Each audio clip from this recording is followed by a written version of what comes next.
नमस्कार मंडळी, ज्ञानगंगा चॅनलमध्ये आपले मनापासून स्वागत आहे.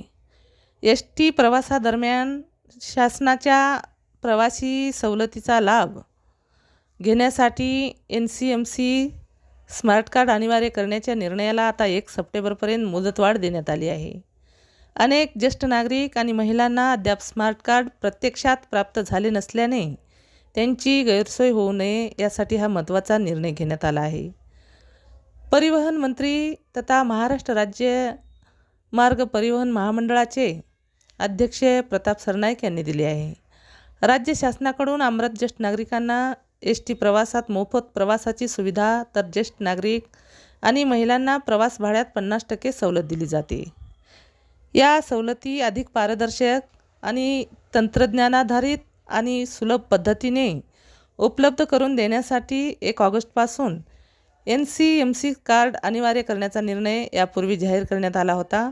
मात्र राज्यभरातील लाखो पात्र प्रवाशांनी NCMC स्मार्ट कार्डसाठी नोंदणी केली असली तरी अनेकांना अद्याप कार्ड मिळालेले नाही.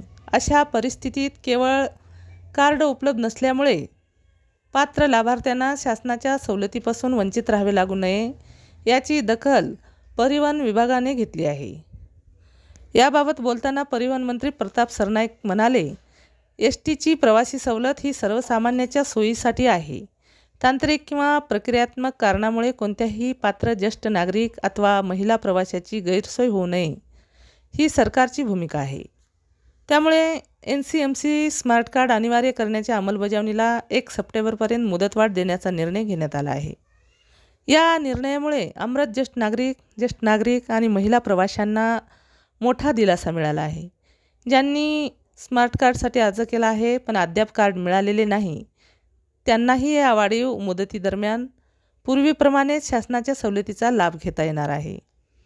दरम्यान परिवहन विभागाने पात्र प्रवाशांना वाढीव मुदतीचा लाभ घेत NCMC स्मार्ट कार्डची प्रक्रिया लवकरात लवकर पूर्ण करण्याचे आवाहन केले आहे.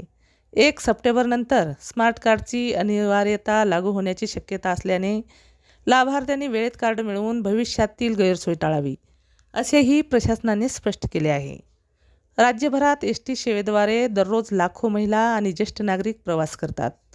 त्यामुळे मुदतवाढीच्या या निर्णयामुळे विशेषतः ग्रामीण भागातील आणि अद्याप कार्ड न मिळालेल्या प्रवाशांना मोठा दिलासा मिळणार असल्याचे सांगितले जात आहे. जर तुम्हाला अशीच नवनवीन माहिती जाणून घ्यायची असेल तर आमच्या चॅनलला सबस्क्राईब करा.